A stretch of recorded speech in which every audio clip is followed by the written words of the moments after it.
O mapeamento de práticas foi uma atividade que a gente desenvolveu no âmbito do projeto Guia Alimentar na Terra. Ele foi resultado de um intercâmbio entre extensionistas rurais do território brasileiro. A gente realizou um mapeamento de práticas de promoção da alimentação adequada e saudável nos serviços de assistência técnica e extensão rural, convidando extensionistas de todos os territórios brasileiros para participar, mostrando os seus relatos de experiência. Relatos esses que se relacionavam com os pressupostos teóricos do Guia Alimentar para a população brasileira. Os extensionistas foram convidados a submeter os seus relatos de experiência em uma chamada pública e 2 desses relatos foram premiados para participar de uma visitação cooperada. Os autores e autoras dos relatos de experiência foram extensionistas da Emater, do Rio Grande do Norte, e da Epagre, de Santa Catarina. E esses autores e autoras, extensionistas, puderam conhecer as experiências, cada um no território do seu colega.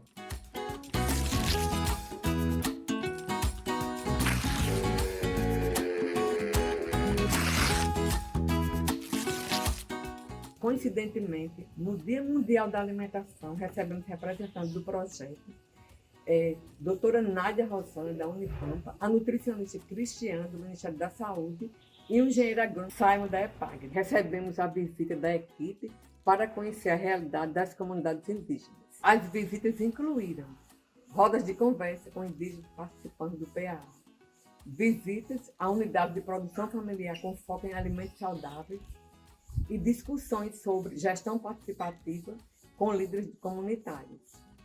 Os visitantes tiveram a oportunidade de conhecer práticas locais, fortalecendo a identidade sociocultural e garantindo os direitos dos povos indígenas.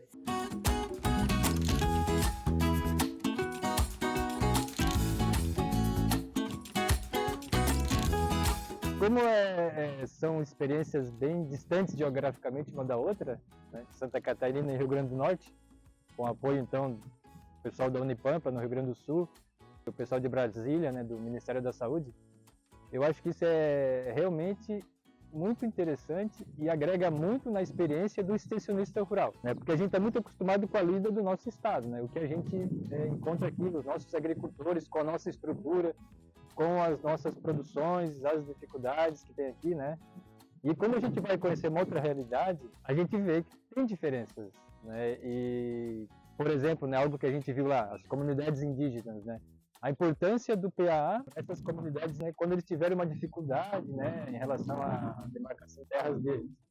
Ainda bem que existe esse governo federal que permitiu que eles fossem abastecidos em termos de alimentação mesmo deles, né? Então, acho que isso, nossa, é de grande valor, né, para o país e adequado, então, a cada realidade de cada estado, cada município, tem o seu valor, né? Então, quando a gente vai lá no Rio Grande do Norte e vê que uma dificuldade deles grande também é a questão de água, né? Já falando em seca, realmente, aqui a gente tem mais a questão da estiagem, né? Períodos sem chuva, né? Então, a irrigação para eles, cisternas, é algo de grande importância. E para mim foi uma experiência muito gratificante, porque essa proposta desse projeto, né, desse prêmio, para mim foi inovador.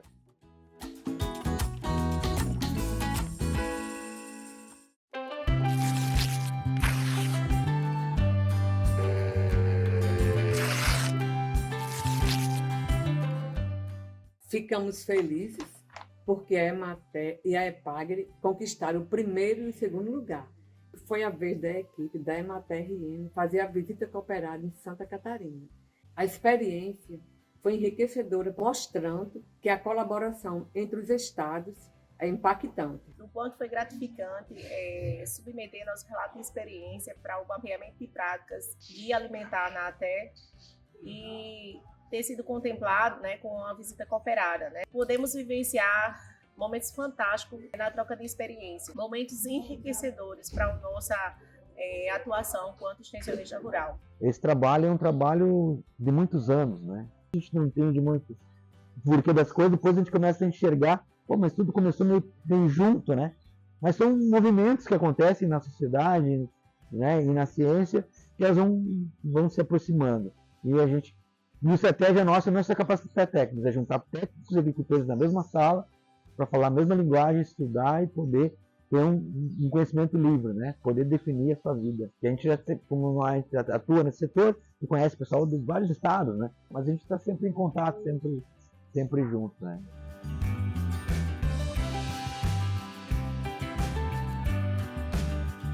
A visitação cooperada, ela busca fazer com que os extensionistas se reconheçam como agentes promotores da saúde. E nesses territórios a gente pôde perceber a potencialidade das práticas de promoção da saúde, de apoio à segurança alimentar e nutricional em ações, né, de políticas públicas. Então a gente teve nessas 2 visitas cooperadas a possibilidade de ver a política pública da extensão rural apoiando as comunidades no alcance da alimentação adequada e saudável. A gente percebe o quanto tem tanta gente boa envolvida na promoção da alimentação adequada e saudável, se percebendo enquanto promotores de alimentação adequada e saudável. É muito mais do que isso, assim, ser só o trabalho, mas ser a vida deles, né? Então, percebemos os agentes de ATER, né, auxiliando na produção, né, dos agricultores, agricultoras, indígenas, e tivemos esse aprendizado também imenso, né, de também para o território, não ficar na questão só das políticas mais generalizadas, e a gente vê como elas se enraizam no território, até para a gente perceber as nossas próprias lacunas, né, e melhorar essas políticas e fortalecer ainda mais. E a gente observar na prática, né, como é que os programas elas têm chegado, em especial o PAA e o PENAI, mas sobre também informação aos consumidores, questões de rotulagens, como comunicar sobre agroecologia, sobre orgânico, né, para a população em geral, e saber também que eles fazem isso por uma vida mais saudável, um ambiente mais saudável, entendendo a agroecologia enquanto vida, né?